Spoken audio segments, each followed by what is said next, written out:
Bom dia a todos. O que estava dizendo é que a reunião de hoje ela marca um momento importante, né? Do início da atuação do Grupo de Sustentação, da elaboração do Plano Estadual de Mudanças Climáticas. Esse plano ele vem dentro de um contexto importante. No segundo semestre do ano passado, o Estado assinou um decreto de adesão ao programa Race to Zero e Race to Resilience, e uma das metas era a elaboração desse plano. É um programa do âmbito das Nações Unidas para governos subnacionais, então isso é já um desdobramento da participação do Estado na COP26 em Glasgow, em novembro. E o trabalho de hoje marca justamente a posse dos senhores para esse grupo que vai apoiar essa elaboração. E eu, com isso, gostaria de saudar a todos, passar a palavra para Cristina, presidente da FAPES, para que possa tecer seus comentários iniciais. Oi, Robson, obrigada. Bem, bom dia a todas e todos. Eu estou tentando ver as carinhas aí de todo mundo, estou muito feliz de ver uma porção de gente conhecida, mas não consegui ainda ver todos, viu? O Pedro está aí, Neival, lógico, né? Aí dele que não tivesse. Eu vi que tem o Pesopane, a Raquel, bem, enfim. Eu primeiro quero dizer que eu estou extremamente feliz, satisfeita, né, com esse grupo. Acho que nós já temos um resultado nessa composição dessa equipe, que é aquele que a gente sempre deseja, né? Nós, principalmente como FAPES, embora eu esteja aqui como secretária executiva do Fórum de Mudanças Climáticas, mas a gente tem esse desejo de sempre ver unido a academia, o terceiro setor e o governo. E eu acho que esse projeto ele está conseguindo fazer isso de uma forma brilhante. E a grande certeza que nós temos de sucesso desse plano é exatamente isso, essa possibilidade da gente reunir, de fato, né, os representantes do conhecimento e a possibilidade de definição de políticas efetivas, né, que sejam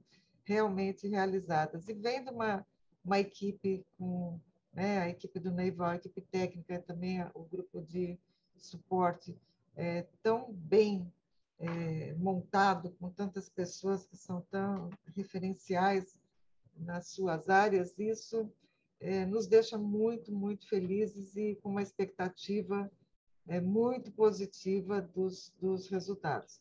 Então, não vou ocupar tempo precioso de vocês com muito blá, blá, blá, né? Como se falou muito, inclusive, na COP, mas dizer realmente que nós, enquanto governo do Estado, nós estamos realmente muito, muito satisfeitos com essa composição, e numa expectativa muito grande de resultados que certamente virá. E me colocar à disposição. O Neival sabe disso. Estou muito disponível aqui para vocês. Aliás, eu vi agora a Josi aí, a Josi e eu, às vezes, a gente não sabe quem é quem, né, Josi, nessa coisa de mudanças climáticas. Então, a Josi estando aí, eu também fico muito segura de que ela vai ser a interlocução aqui, e podem contar com a gente. Espero que vocês tenham um ótimo dia de trabalho, e vou confessar que eu, como pesquisadora da área, estou com uma certa invejinha, porque eu queria, talvez, estar do lado de lá, trabalhando junto com vocês. Mas cada um tem o seu papel nesse momento, né? Então, obrigada. É o que eu tenho para falar para vocês. Neival.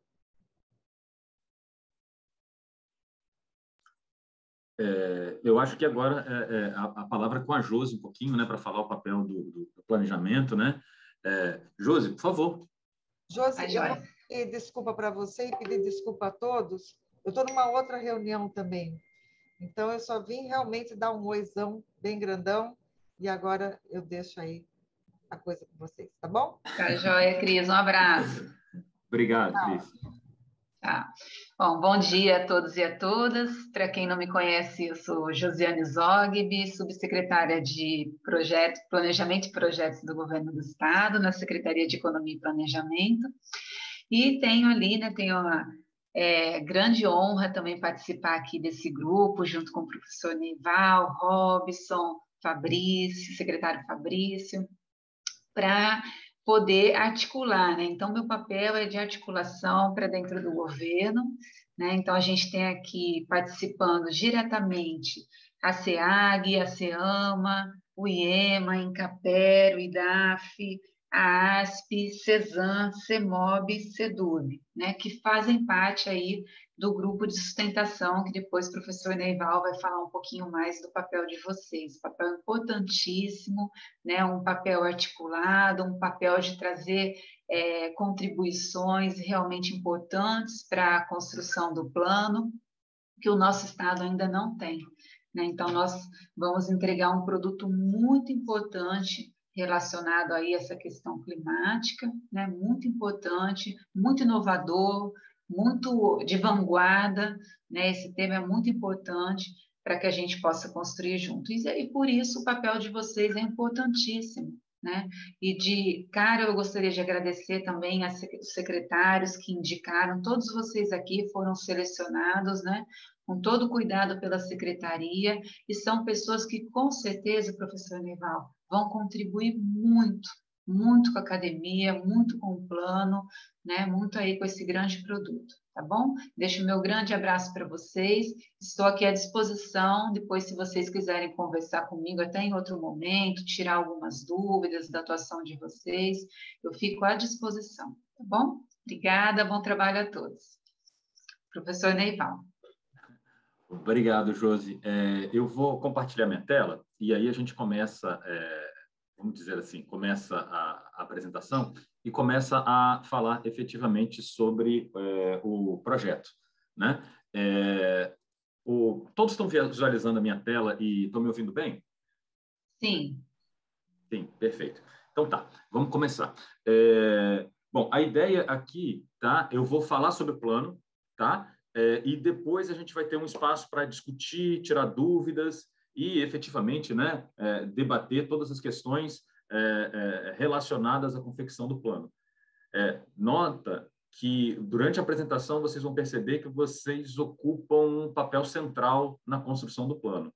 Todo o plano foi idealizado com a premissa de que a gente precisa, sim, da equipe técnica, a gente precisa, sim, dos cientistas ou especialistas da área, ok. A gente precisa deles para tentar, para investigar as alternativas tecnológicas, o estado da arte de cada tecnologia. Bom, na verdade, esse ponto tem mudado numa velocidade muito rápida, né? Mas a gente precisa ouvir os atores responsáveis pela transformação de fato. Então, quando vocês olham lá naquele documento que vocês receberam, e agora o próprio número de representantes, né? São 42 representantes no momento, vocês vão notar que tem um perfil governo do Estado, tem um perfil sociedade civil organizada e um perfil da iniciativa privada, né? Então, a ideia aqui não adianta sair um plano que não está alinhado com as vocações, as potencialidades e as limitações do nosso próprio Estado.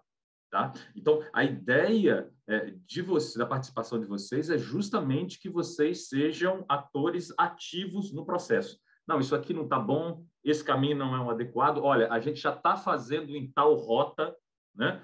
Inputs assim que vão ajudar a gente a contribuir e construir um plano mais adequado e um plano que de fato seja executado, né? Essa que é a maior preocupação, né?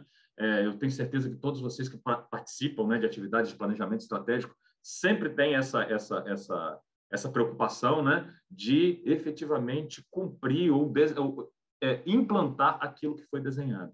Então, o trabalho cresce, ele nasce já com essa filosofia, tá? Então, eu dividi a apresentação, tá? Nesses tópicos aqui, são 5 tópicos. A contextualização, primeiro a gente vai falar, né? Vai vir rapidinho sobre mudanças climáticas, isso não precisa a gente conversar muito sobre isso, mas a gente só vai comentar um pouquinho para falar sobre as metas e descer para o contexto estadual, tá? Aí, no contexto estadual, a gente fala do Plano Estadual de Mudanças Climáticas e do Plano de Neutralização das Emissões, que está inserido dentro do Plano de Mudanças Climáticas. Então, esse é o contexto, esse é o que traz para a gente para a reunião de hoje. Depois, a gente passa para uma discussão efetivamente do plano, aí nós vamos falar principalmente de como ele vai ser, qual é a proposta de execução, tá? Qual é a metodologia, como ele vai ser construído de fato. Tá? E aí a gente também vai falar de cronograma, né? Então vamos falar das etapas e depois a gente fala um pouquinho mais especificamente do grupo de sustentação, que são vocês, né? Da atuação de vocês, o que a gente espera de vocês, né? E da periodicidade, da quantidade de trabalho efetivamente que vai dar a participar desse nosso grupo. Além de vocês, tem um outro grupo que é o grupo de stakeholders entrevistados, né? Vocês são, a gente poderia chamar vocês de stakeholders, representantes ou representantes dos stakeholders, alguma coisa assim. Na verdade, a ideia é que vocês vão ser a representação dos atores envolvidos. Mas tem alguns outros atores que a gente precisa ouvir, porque eles são extremamente relevantes para dar os rumos ou dar o direcionamento. Tá? E aí a gente vai ter que ouvir essas pessoas. Então, tem uma lista também que a gente gostaria que vocês opinassem sobre essa lista. Pensem que aqui, nesse momento, vocês foram selecionados institucionalmente. Então, a gente convidou a Findes a indicar a sua representação. A mesma coisa a gente fez com a Federação da Agricultura, Federação de Transportes e várias outras instituições.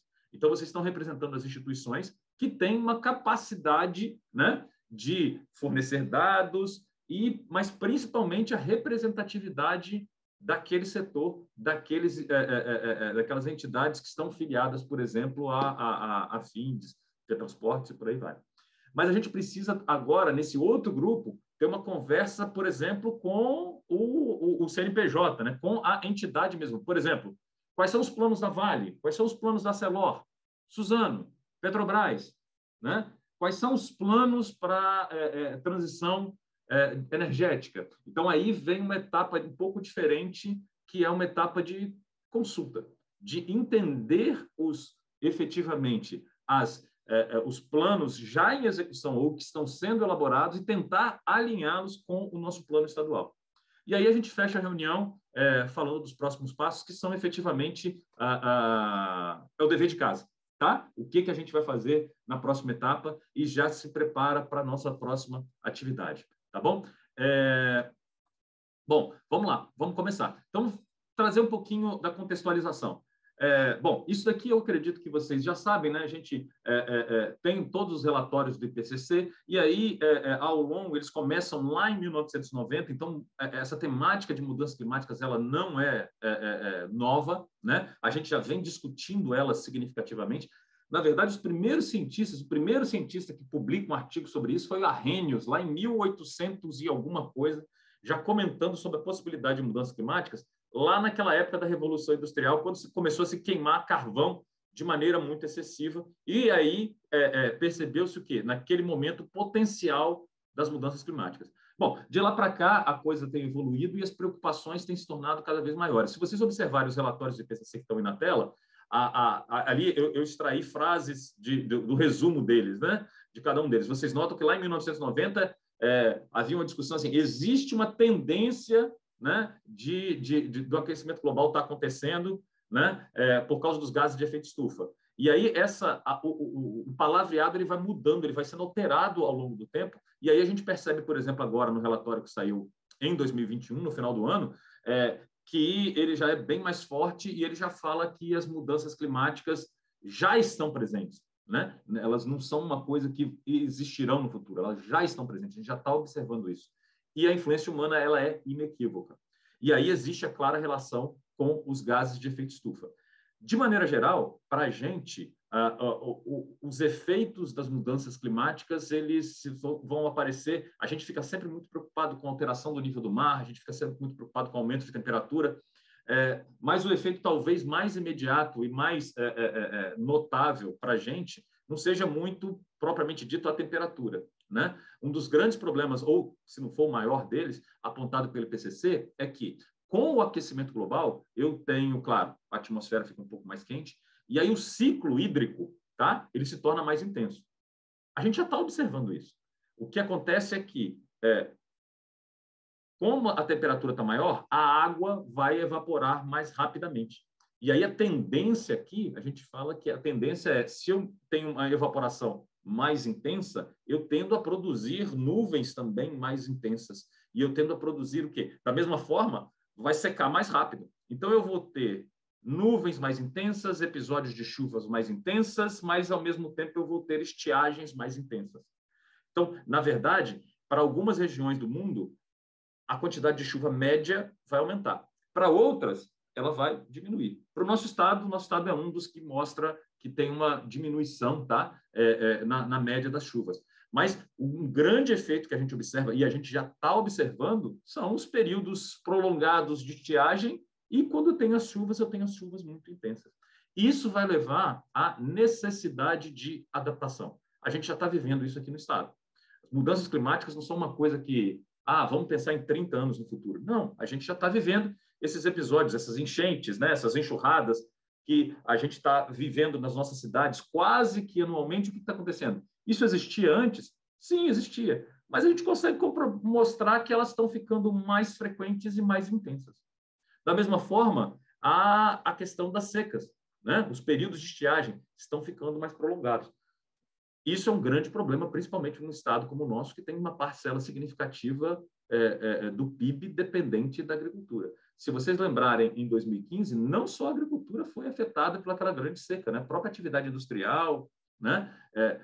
Foi afetada pelo desabastecimento. Bom, em termos práticos, a gente já tem a correlação, a ciência já mostra isso para a gente, que a gente tem a correlação entre os efeitos climáticos e, efetivamente, as nossas emissões de gases de efeito estufa. Esse gráfico que está na tela é um gráfico do último relatório do IPCC. Ele mostra basicamente o seguinte: ele mostra a evolução, tá, da emissão mundial de gases de efeito estufa, no caso aqui, CO2, ao longo dos próximos 100 anos. Qual é a previsão? Se vocês observarem aqui, eu vou marcar aqui a caneta, ó, isso aqui é a trajetória atual nossa. A gente está aqui, ó, tá? Bom, ficou meio ruim, né, marcar de vermelho, né, mas a gente pode pegar uma outra cor aqui, vamos pegar, sei lá, vamos pegar preto, só para destacar, ó, estava marcadinho aqui, ó, aqui é a nossa trajetória, nós estamos aqui, tá? Então, no momento, a gente pode caminhar para um cenário que a gente chama de mais negativo, ou, na verdade, né, um cenário pessimista, tá? Os pesquisadores do IPCC se referem a ele como business as usual, ou seja, a comunidade continua com a sua matriz baseada em combustíveis fósseis e a gente continua emitindo CO2 do mesmo jeito. Então, essa daqui, como eu falei, é a nossa emissão em gigatoneladas de CO2 por ano e ela continuaria aumentando. Os outros cenários, tá? São cenários menos pessimistas. Até, claro, a gente chegar aqui no nosso cenário mais otimista de todos, mas perceba o seguinte, olha, que a gente está falando nesse cenário mais otimista que, em algum momento próximo ali de 2050, a gente vai virar carbono negativo. Quer dizer, nós não estamos só falando de neutralização das emissões, nós estamos falando em captura de carbono. E aí, o consenso atual, né, dos cientistas, ele mostra o seguinte: para cada um desses cenários, eu vou ter uma variação de temperatura resultante. De maneira geral, tá? Se a gente conseguir, de fato, implementar políticas de neutralização das nossas emissões, tá? Políticas severas para todos os países conseguirem, a gente vai ficar com um aumento entre 1,2 e 2. Se a gente seguir, de fato, o Acordo de Paris, tá? Que lá atrás, quando ele foi desenhado, de fato, ele apontava para a gente conseguir ficar abaixo da meta de 2 graus, a gente hoje já não tem mais essa garantia. Tá? Se todos os países seguirem aquilo que prometeram lá no Acordo de Paris, a gente hoje pode ficar entre 1,3 e 2,5. Mas como é que isso se traduz, de fato, em efeitos para a gente? De fato, o que acontece é o seguinte: olha, esse gráfico também está no último relatório do IPCC. Tá? Isso daqui é uma média histórica. Estou marcando aqui. Ó, tá? É o que era a média de, por exemplo, eventos de chuva intensa, em verde, e ali em marrom, secas agrícolas ou ecológicas. Então, esses são um padrão, vamos dizer assim. A gente considera como o que acontecia antigamente e agora a gente vai analisar qual é a probabilidade de acontecer. Vamos nos focar primeiro nesse verdinho aqui, que é o primeiro gráfico, né? Então, esse é o dado histórico. Imagina que, com a nosso aumento atual de temperatura, a gente já aumentou 1 grau, tá? A gente tem já 30% mais chance de ocorrer eventos de precipitação extrema. E não só chance de ocorrer eventos de precipitação extrema que aumentaram em 30%. A intensidade desses eventos também aumentou em torno de 7%. Se a gente passa para um aumento de temperatura de 1,5 graus, essa chance de ocorrer eventos extremos já se torna aumentada em 50%. Né? A meta do Acordo de Paris é garantir que o aquecimento global fique abaixo de 2 graus, mas os países vão envidar esforços para manter abaixo de 1,5. O último relatório sobre mitigação praticamente já entende que esses cenários são praticamente impossíveis. A gente, em algum momento, ao longo do próximo século, desse século, a gente vai ultrapassar 1,5 graus. E aí a corrida é para ver, de fato, se a gente consegue manter abaixo de 2 graus. Por que manter abaixo de 2 graus? Nota que aí a gente já está falando de eventos de precipitação intensa 70% mais frequentes, ou eventos 14% mais úmidos. E quando a gente olha secas, olha só, a gente já tem 2,4 vezes mais frequente, ou seja, um aumento de 140% da probabilidade de ocorrer secas intensas em relação ao que a gente experimentou antes efetivamente do nosso aquecimento global. Então, percebe que se a gente permitir que ele chegue aqui a 4 graus, que é aquele cenário mais, vamos dizer assim, negativo, a gente tem um aumento ainda mais substancial, tanto de probabilidade de ocorrência quanto de intensidade dos eventos. Na verdade, não é nada muito diferente do que a gente já está observando nessas chuvas muito intensas em alguns períodos do ano e períodos de estiagem prolongados. Né? Então, o que toda a humanidade está tentando é manter isso aqui para baixo, tá? Manter abaixo de 2 graus. Para o Espírito Santo, a gente tem vários cenários de projeção. Não vou mostrar todos eles, vou mostrar só esse para vocês terem uma ideia do tipo de cenário, tá? Como eu tinha falado para vocês, a gente entende, né? As últimas previsões dos cientistas dizem que provavelmente a gente vai ficar aqui, ó, se todo mundo cumprir as metas do Acordo de Paris e tentar neutralizar suas emissões até 2050, ou cumprir os acordos climáticos, né? A gente vai ficar entre esse cenário 4.5 e o 2.6, tá?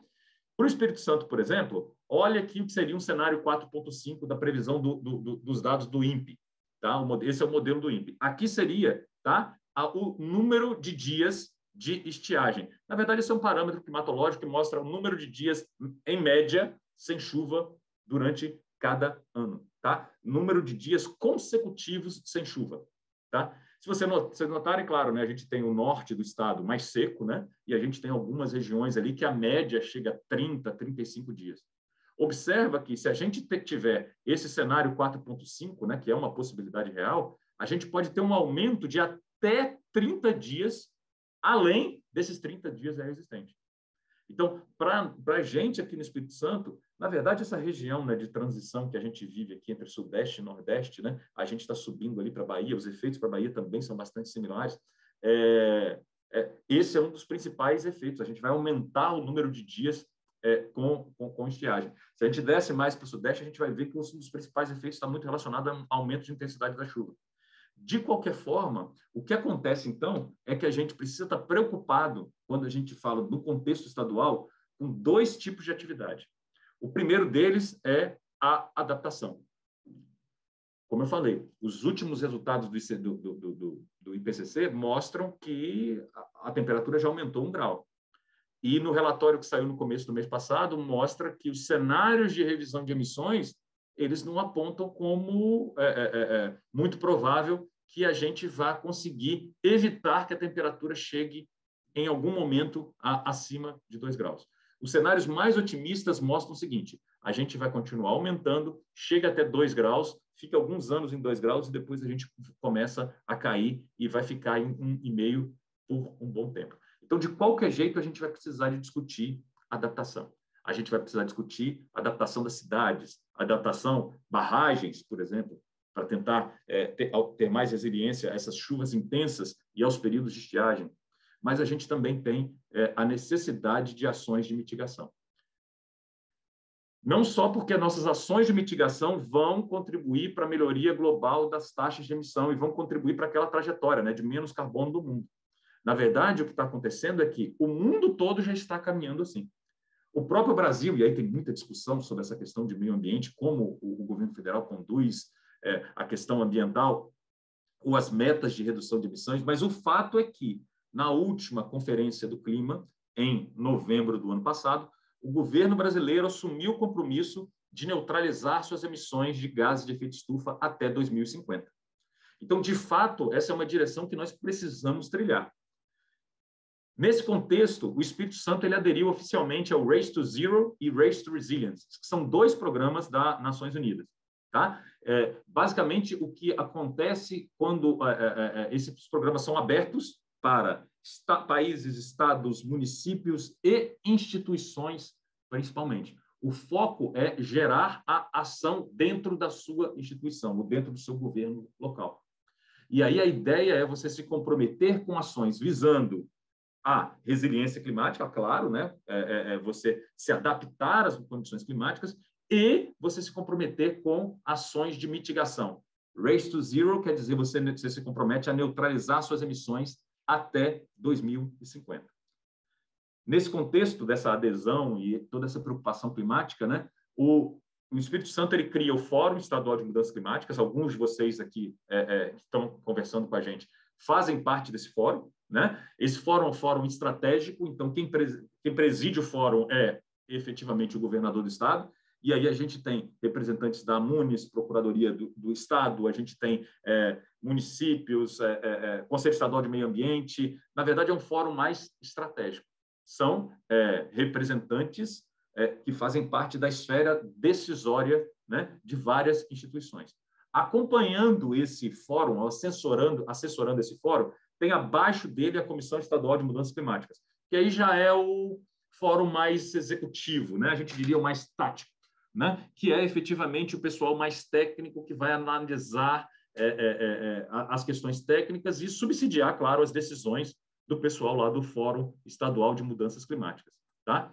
Bom, nesse contexto, a Comissão Estadual, né, ela foi delegada pelo Fórum a fazer começar o desenho, né, do Plano Estadual de Mudanças Climáticas. O primeiro passo que a comissão fez foi ouvir os outros estados que já estão fazendo isso. Né? Então, a gente não tem ainda um estado que concluiu totalmente essa atividade, mas a gente já tem vários que estão trabalhando. Né? Minas Gerais, Pernambuco, Paraná, ouvimos bastante eles. E, efetivamente, a comissão produziu o primeiro passo para a elaboração do plano, que é uma nota conceitual para a elaboração do plano. Basicamente, está dizendo o seguinte, é um roteiro para elaborar o plano. A gente precisa de 24 ações que são necessárias para enfrentamento. Então, eu estou dizendo quais são, e aí, eu não, né? A comissão disse quais são, o fórum homologou essa decisão, eu preciso, então, confeccionar essas 24 ações. Essas 24 ações, tá? Elas vão desde de adequação de infraestrutura, por exemplo, eu comentei, né, sobre a questão das cidades, né, da capacidade da rede pluvial das cidades. Elas passam por ações de construção de barragens, por exemplo, para resiliência hídrica, mas elas passam também por instrumentos para identificação. Por exemplo, o que vai acontecer com o Espírito Santo para cada um daqueles cenários? Eu preciso detalhar isso para, por exemplo, a AGER participou das reuniões. Então, a AGER quer saber o quê? Como é que vai ser a chuva e a temperatura para eu entender como vai ser a vazão dos meus rios e poder pensar em outorga no futuro, ou poder pensar no planejamento das barragens no futuro. Tá? Então, essas seriam as ações de adaptação, de preparação, relacionadas a se preparar para as mudanças climáticas. Mas lá no documento também tem a necessidade de instrumentos de financiamento para apoiar essas ações. Afinal de contas, eu vou precisar de obras de infraestrutura para lidar com o que está por vir, o que já chegou. Da onde vai vir esse dinheiro? Como isso vai acontecer? Então, existe essa necessidade de discussão. Se existe essa necessidade de discussão para as questões de adaptação, também existe essa discussão para as questões relacionadas à mitigação, né? Que é um dos pontos colocados lá como necessários. Então, esse projeto que a gente está conversando hoje, ele faz parte do início da confecção do Plano Estadual de Mudanças Climáticas. Esse projeto está inserido dentro de um financiamento da FAPES, quer dizer, o governo estadual está financiando o projeto, e aí o grande projeto ele envolve já 3 grandes ações, a gente chama da base do Plano Estadual de Mudanças Climáticas, que é a identificação dos cenários futuros, aquele dado que eu mostrei para vocês lá, né, de coletar dados de modelos globais, modelos do IPCC, para ver quais são, de fato, os cenários previstos para o futuro. Afinal de contas, os nossos engenheiros vão precisar de informação de como será o clima no futuro para poder planejar, de fato, as barragens ou as galerias pluviais, o consumo de água e por aí vai. Então, esse é um dos nossos projetos que está lá dentro do Plano Estadual de Mudanças Climáticas. O segundo é o inventário de emissões. Tá? A gente hoje tem inventários de emissões nacionais, tá? Que estão relativamente atualizados. A gente tem o inventário do Observatório do Clima, que tem dado até agora, de 2021, tem dados até por município. Tá? O inventário nacional do governo federal está um pouquinho defasado, mas está em atualização.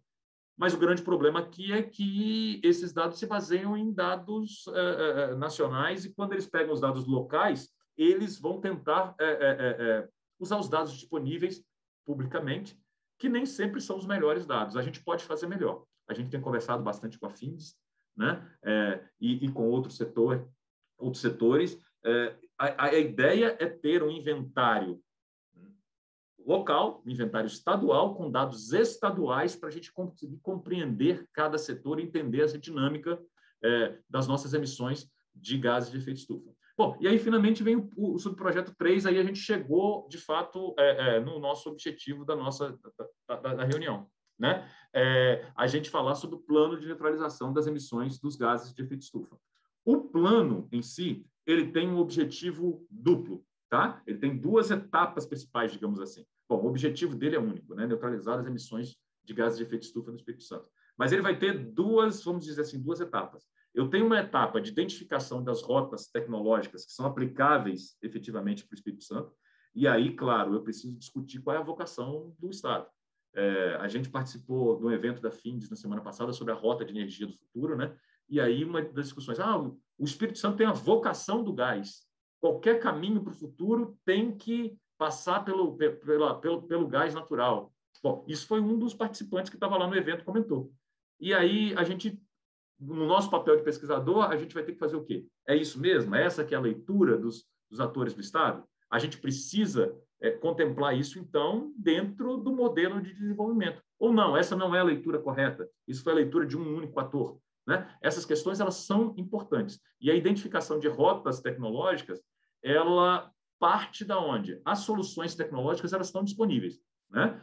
O último relatório do IPCC é bastante útil, porque ele pega área por área e tenta mostrar todas as soluções tecnológicas disponíveis no momento, elencando os prós e os contras. Mas eu tenho todas aquelas soluções tecnológicas lá, mas claramente nem todas são adequadas à realidade do Espírito Santo. Eu preciso analisar quais são, preciso analisar as nossas potencialidades, nossas limitações, identificar quais são as adequadas para a gente. Depois vem aquele outro passo que é muito necessário, que penso que ele é relevante ao ponto de eu preciso perguntar, tudo bem, essas são as rotas, agora como eu vou, de fato, implementá-las? E aí eu vou precisar de ter os mecanismos, eu vou precisar de ter políticas públicas para vencer as barreiras de implementação de cada uma delas, né? Uma que vem sempre facilmente, imaginemos que a gente tem veículos elétricos, tá? Vamos eletrificar completamente o transporte. Bom, aí a gente vai em questão. Bom, como é que fica posto de abastecimento? A gente viveu esse ano esse problema, esse risco, nessa falta de disponibilidade de energia elétrica. Bom, com o nosso consumo atual, a gente já tem essa falta de disponibilidade. Como é que a gente vai fazer se a gente eletrificar todo o transporte? Então, essas questões, elas vão aparecer durante o diagnóstico, durante o levantamento das barreiras. E aí a gente precisa, de fato, ter políticas para vencer cada uma delas.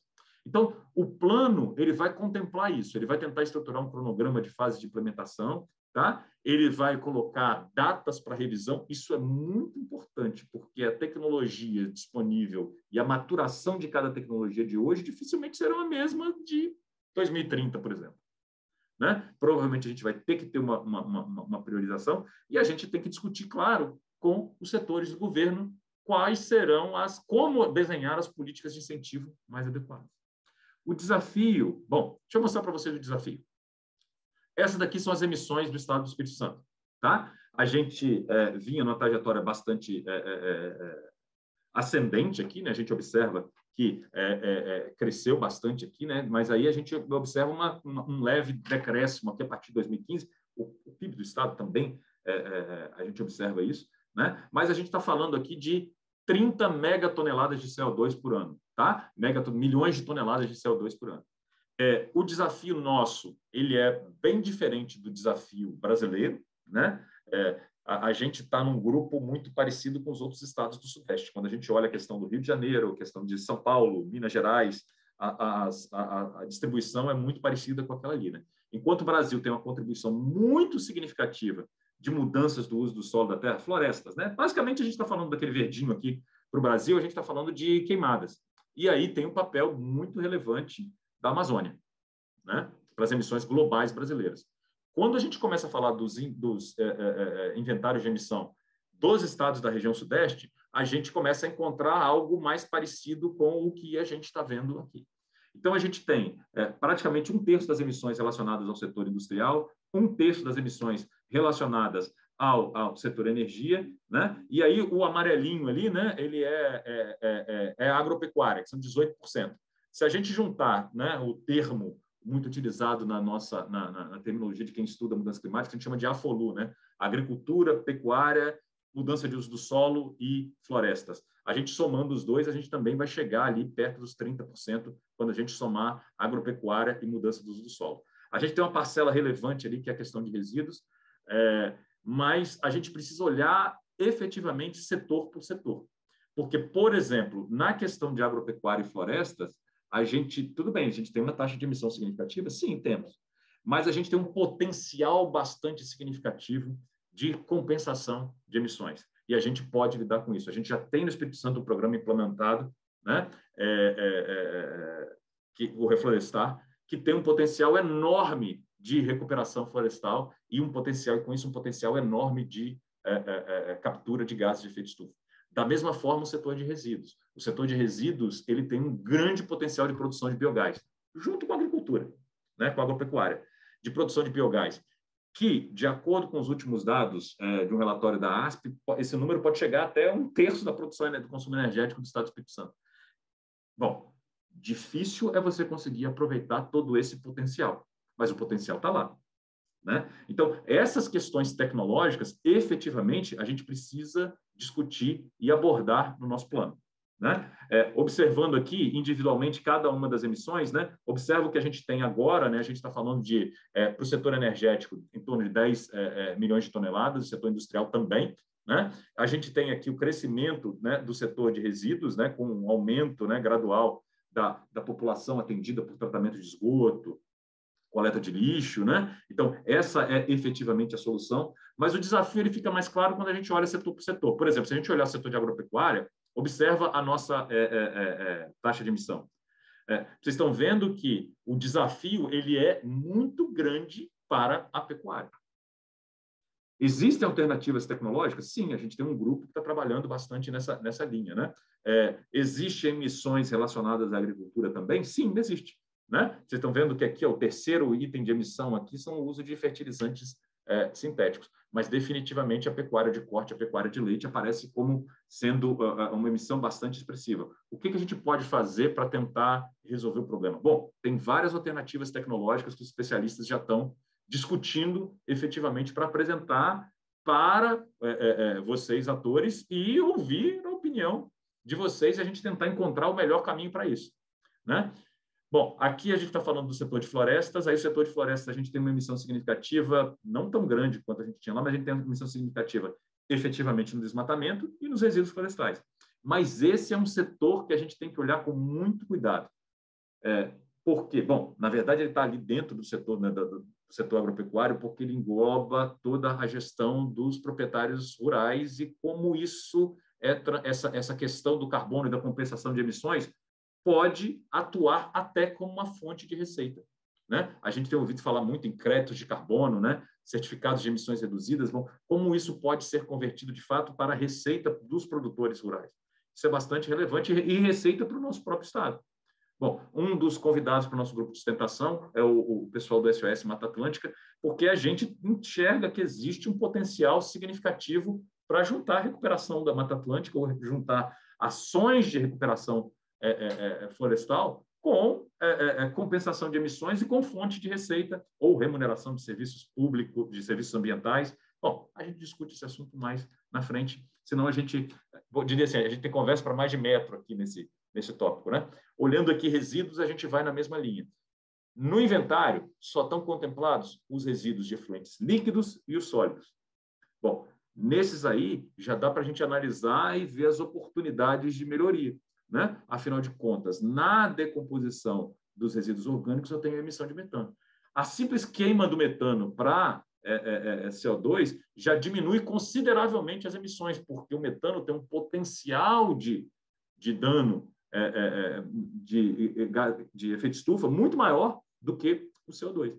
Então, de fato, algumas medidas são até simples, mas a gente pode avançar nisso, a gente pode capturar o gás, né? A gente pode gerar energia a partir do biogás, a gente pode até usar biogás em conjunto com as outras fontes de gás já existentes. Claro, isso demanda discussão tecnológica. Não é uma rota simples, a gente tem que vencer uma série de barreiras envolvidas, né? E aí, essa questão de resíduos, ela nos traz ao setor de energia.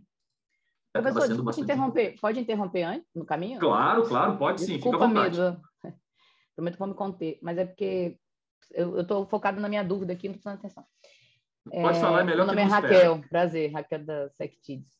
Eu sou uma curiosa e estou sendo estudiosa do assunto, não sou uma expertise, então se a pergunta for burra, perdão desde já. Mas assim, só para eu entender, aqui ainda o seu recorte que o senhor está trazendo nessa tela ainda são, digamos, um desdobramento da agropecuária no Espírito Santo, certo? Não só da agropecuária, tá? Eu mostrei aqui. Aqui, por exemplo, resíduos. Aqui você estava falando do geral, ok. Mas agora até eu estou chegando em energia. Então, exato, Mas cada um desses. Pode falar. Pode falar. A minha pergunta é o seguinte. Minha pergunta básica é o seguinte. Aí eu vi aqui que eu entrei nessa fonte, né, que é uma calculadora, mas assim, o nosso plano é uma pergunta, não sei se você vai falar isso lá na frente. Ele vai ser construído com base nessas premissas, porque como o senhor bem disse, eu fui muito preciso, as informações que tem hoje catalogado, o estoque que a gente tem, digamos assim, né, o material, ele é enviesado, porque ele não trata da realidade do Espírito Santo. Então, a minha pergunta a gente primeiro, então, começa em uma metodologia de como a gente vai ter esses dados mais precisos, ou a gente já, nessa metodologia, constrói tudo? Entende a minha pergunta? Por que minha preocupação? Quando a gente constrói políticas públicas com dados enviesados, a chance delas não serem eficazes é muito grande. Então, me ajuda aí, porque aí quando o senhor falou em estoque, eu falei, mas calma, não tem ainda nesse catálogo. Então, se puder me ajudar. Vamos lá. A sua pergunta é excelente. Você estava assim, falando, não, é uma pergunta boba, não, mas a sua pergunta é excelente mesmo. A gente está fazendo as duas coisas ao mesmo tempo, né? O que a gente entende é que o dado que está disponível, né, que é o dado do SEG, esse é o dado mais recente, né, e tem também o dado do governo federal, ele é suficientemente bom para a gente começar o nosso trabalho. Mas, ao mesmo tempo, a equipe de inventário está trabalhando no refinamento, tá? Então, assim, a gente já identificou, por exemplo, pontos que são mais críticos e que a gente precisa botar mais atenção para melhoria. Por exemplo, vamos olhar esse dado aqui, tá? Vou pegar esse dado aqui como exemplo. Da onde vem esse dado aqui? Esse dado, efetivamente, ele vem principalmente do consumo energético, e aí vai ser o quê? É o dado, basicamente, da ANEEL, né, que é o consumo de energético no Estado, o dado que vem da própria ASP relacionado ao nosso balanço energético, certo? Então, é um dado razoavelmente bom, mas ele tem alguns problemas, tá? Por exemplo, porque não tem pessoa física aí, a gente consome... Exato. Não tem pessoa física, é uma das maiores, possivelmente. Exatamente. Então, o que vai acontecer? Eu vou precisar fazer o quê? Eu vou precisar começar a ter um detalhamento por setor, né? Então, vou dar um exemplo, olha só, transportes, tá? Vamos pegar aqui, ó, transporte. Esse aqui é o detalhamento de transporte. Tá vendo ali óleo diesel, como ele o consumo de óleo diesel, né? Ele é bastante relevante. Ontem, a gente passou a manhã toda discutindo o seguinte, desse consumo de óleo diesel, como é que a gente pode fazer para identificar o que é o consumo de óleo diesel do transporte de carga e do transporte público. Tá? Aí a gente pensou assim, bom, claro que a gente vai conseguir fazer isso ao longo do inventário, mas seria muito bom que a gente já tivesse esse dado agora. Será que a gente não pode estimar para já melhorar esse dado? Né? Então, as questões que você colocou, Raquel, essa questão que você colocou, ela é muito pertinente. A gente, sim, está preocupado com isso. A gente quer hoje o dado, ele não é ruim, mas ele poderia estar mais completo. O que a gente não consegue fazer, que a gente não deve fazer, vamos esperar terminar o inventário, né? E aí, depois que terminar o inventário, a gente vai começar a trabalhar. Se a gente, vamos dizer assim, cair seguir isso, a gente vai conseguir... Não vai para frente. Primeiro, tem até o compromisso, né, que o governo do Estado fez de entregar uma versão prévia desse plano de neutralização até agosto. Né? Então, a gente tem alguns deadlines pelos compromissos já assinados. Mas a gente já pode se mexer agora. A gente precisa, enquanto a gente está se mexendo falando de neutralização, a gente precisa melhorar no inventário. Não sei se eu respondi a sua pergunta. Respondi, Raquel? Perfeito. A Mirella também está de mão levantada ali. Oi, isso, desculpa, Mirella. Não, é isso. Aí a gente coloca força agora em políticas que, evidentemente, por exemplo, a questão do diesel são números muito gritantes, então, se a gente coleta esses dados mais primários, digamos assim, ele não vai enviesar tanto, porque eles já são muito expressivos, né? Então, a gente constrói essas políticas mais imediatas e com esses dados mais lapidados, mais primários, a gente cria novas, né? Então, obrigada aí pelo esclarecimento. Já estou raciocinando aqui em como falar com as transportadoras para fazer retrofit. Aí a gente já vai pensando no mesmo O professor... Mirella, fala. Só seguindo um pouco assim do raciocínio aí da Raquel, e me veio à mente isso também, quando eu vi ali os dados de resíduo e por eu atuar nessa área, né, eu fiquei um pouco assustada da diferença entre o percentual de emissão no Brasil e o percentual de emissão aqui no estado. E fiquei pensando como que chegou a este número, como que foi mapeado essas emissões, pela quantidade de resíduo que a gente gera e não que a gente trata, dessa forma que chega a esse número? Olha só, eu não vou ter a resposta na cabeça de todas as áreas, até mesmo porque a gente tem especialista em cada uma das áreas, mas se não me engano, isso aqui é por resíduo tratado. Tá? Se não me engano, posso estar errado. Ademir, você está aí? Já estou pedindo ajuda para os especialistas aqui. Somos 26 no total, né? Não, isso porque eu acho que o mapeamento, né, na hora que você for mapear e ver, né, as alternativas hoje de tratamento, exploração do biogás, né, e tratamento do biogás, a gente já pode ter um número mais positivo. Sim, sem dúvida. Olhando para alguns setores, assim, a gente está olhando setor por setor agora, né? Então, tem uma equipe que está trabalhando com neutralização e tem a equipe do professor Bruno, professor Elisa, tal, que estão trabalhando aqui efetivamente olhando os dados do inventário. Então, o primeiro passo, né? Claro, né? Primeira coisa de tudo é ver toda a formulação, ver de onde vieram os dados, né? E aí vem o grande ponto, né? Porque o que acontece?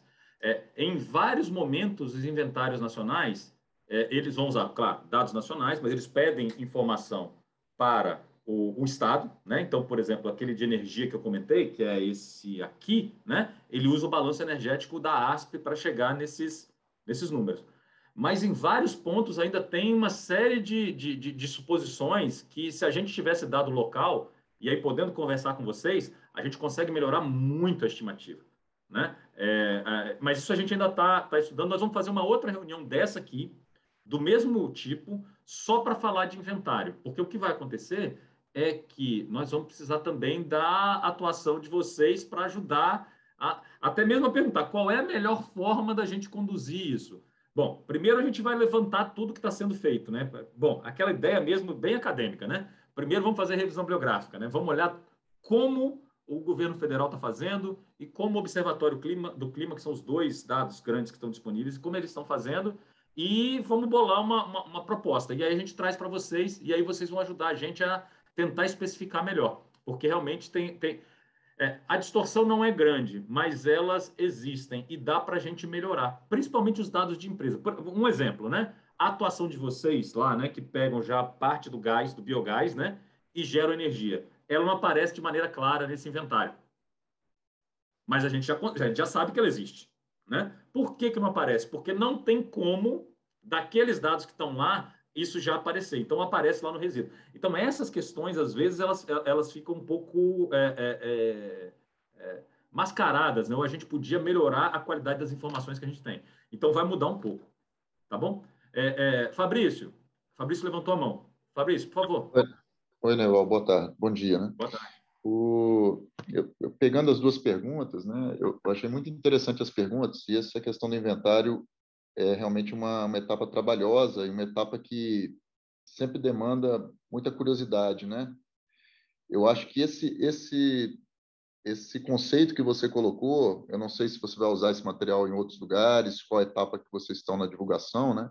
Eu acho que é importante, porque senão a gente drena para essa etapa aqui muita pergunta e, na verdade, assim, o que vocês estão fazendo muito bem? Gente, a gente precisa começar a trabalhar. O melhor dado à disposição é esse, mas nós vamos fazer o inventário. Então, nessa etapa aqui, é uma luz apenas, não, né? Para a gente não ficar talvez curioso em interpretar alguma coisa. Olha, estamos tendo essa direção, mas nosso trabalho vai entregar um inventário. Aí sim, esse inventário vai estar discutido, consensado, vamos ter propriedade. Eu acho que isso pode evitar uma série de perguntas e uma série de interpretações nessa etapa que podem estar incorretas, tá? Uhum. Perfeito. Essa leitura mesmo, Fabrício. Assim, a ideia aqui com a qualidade atual, fica uma série do inventário, dos dados que a gente existe uma série de lacunas. Mas já tem dados suficientes para a gente trabalhar aqui, né, e entender quais são os principais pontos onde a gente tem que atacar. Perfeita colocação. Bom, eu estava aqui, né? Eu estava aqui na energia. Não, estava aqui, na verdade. Peraí. Em energia. E aí, aqui é muito interessante para a gente dar uma olhada num problema maior, né? A gente vai precisar discutir especificamente transportes, tá vendo? É uma parcela muito significativa. Quando a gente olha no dado anterior, olha a quantidade de emissões relacionadas, por exemplo, a resíduos, quando a gente muda para cá e olha transportes, ou mesmo produção de combustíveis, né? Vocês notaram, isso aqui são emissões relacionadas à produção de combustíveis. A gente precisa lidar com isso, né? Um olhar mais desavisado, né, pode achar que o grande problema de energia, né, está mais na parte industrial. Não. Observem que ela é uma distribuição, né? Eu preciso lidar com vários fatores. Preciso lidar também, oferecer ou pensar nas alternativas industriais, né?